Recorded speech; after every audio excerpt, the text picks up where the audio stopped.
Hey guys, I am finally done with this Tamiya Zakspeed Ford Capri, and I couldn't be happier.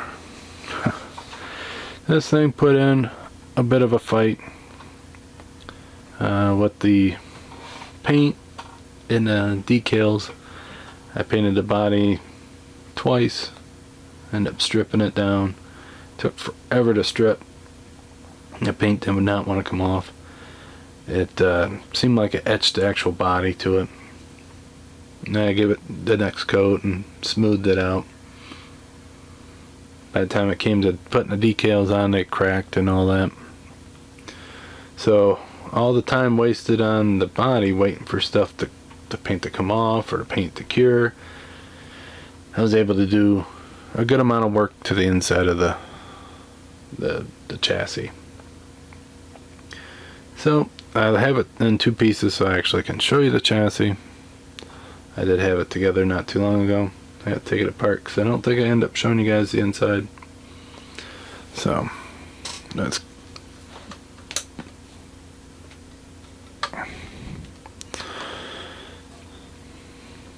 the chassis.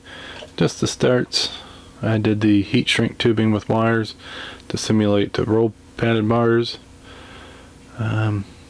This part of the roll cage is all brass. It's soldered and bent as good as I could because this is the end of the roll cage of this kit. A lot of the older ones did that. Another thing you guys already seen in the last videos was I did the fuel lines, but I don't think you saw the wiring going to each of the fuel pumps. And then I have the gas line. So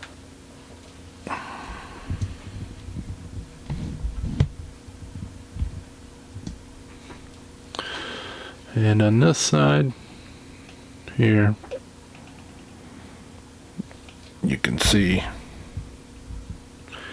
the wires going all the way to the back. That is just normal nice thread. I super glue it to one end and then I Mod Podge as I go. And it gives it that wire look. This is one of my resin batteries. I put two battery leads going off to it. And if you can see how the dashboard is a different color, try to make that look like carbon fiber. I don't know if at this age that they even had carbon fiber, but I know they were one of the premier or first people to do carbon fiber. So I made this with the old bronze to give it a different look, to make it look like carbon fiber. Then that's just flat black, old bronze.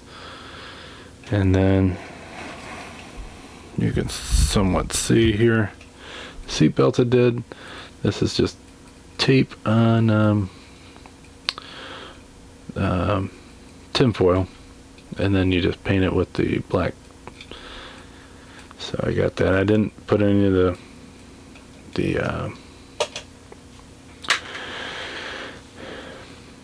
know, the brass pieces that you can buy. I didn't put any in this kit because I was going to put in the driver that came with it. I was going to paint him all up, but now that everything's in there I can't get him in there, and that's also why the shoulder belts are still kind of loose. I give it a little bit of a wash on the bottom. This I was trying something different. This is the ink wash, ink and future. It's a little thick. I have to dilute it a little bit better, but it does give it a shine. That's something that the miniature guys do. So that's the inside. I want to make sure you guys actually get to see it, because I don't think I showed the wires in the last video. So now on the exterior of the body, as you can see, I kind of buffed it. Got the headlights on, did the grille with the blue on the Ford logo. You can kind of see it back there, the radiators. some kind of cooling unit. I don't know if it was for the radiators or not. I think it still had a radiator in the front, so that might be some other kind of cooling.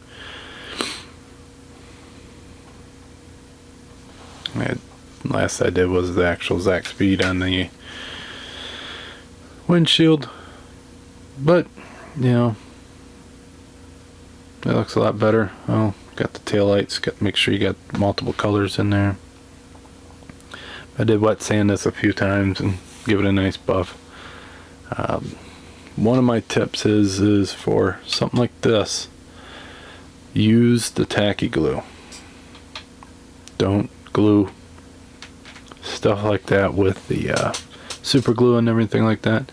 One, you can get hazing on your body, and two, if you bump it off, super glue is usually going to take off paint.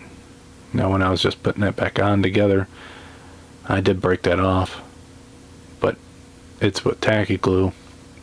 And so tacky glue is not kind of a, it's not a aggressive enough of a bond where it destroys when it comes apart. It just kind of breaks the glue. So a lot of things that I want to glue that I might take apart, or might something mishap take it apart, I use that tacky glue, and that is just for that purpose right there. And that looks like,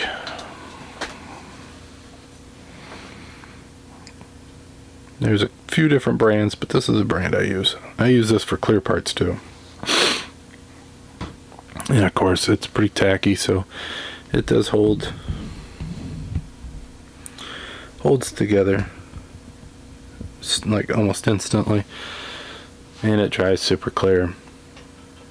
So tail lights, headlights, windshields, any kind of clear glass or translucent, or any kind of body parts where you don't want hazing, the wiper blade and all that, I use that glue.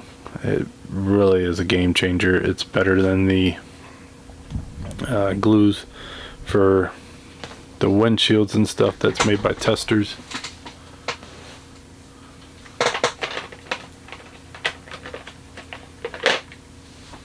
I used to use this stuff all the time. I don't really use that at all anymore. I use that tacky glue, because even that, when it screwed up, it would ruin your windshields. The tacky glue, it's like rubber cement almost, but with a little bit more of a kick. It'll come off. But I did just break that off, and I was able to just stick it back in there because it's got enough of a stick and thickness added to it that it's just going to hold it there with friction. So if I ever broke it off with super glue, I'd probably have some paint missing. I would probably taken the paint and all that, and I wouldn't have been able to just fix it quick on the spot. So enough rambling. The other one done. I am so damn happy this one is done. This one did fight me quite a bit. It is a really cool car. There's a lot of videos on YouTube on these guys. If you like classic racing or anything, or if you just think this car is cool, check it out. Just put in the Zakspeed Ford Capri, and you will see a lot of cool vintage race cars. And this was only a 6-cylinder, and it almost sounds like a V8. It's got a really nice deep sound to it. So in that racing speed shop, or whatever you want to call it, is still in existence today. They do build some great race cars. There was a documentary on just them, really cool, shows all the history of all the cars that they drove, and really worth watching it. So until next time, guys, I hope you have a good one. I'll talk to you then. Bye.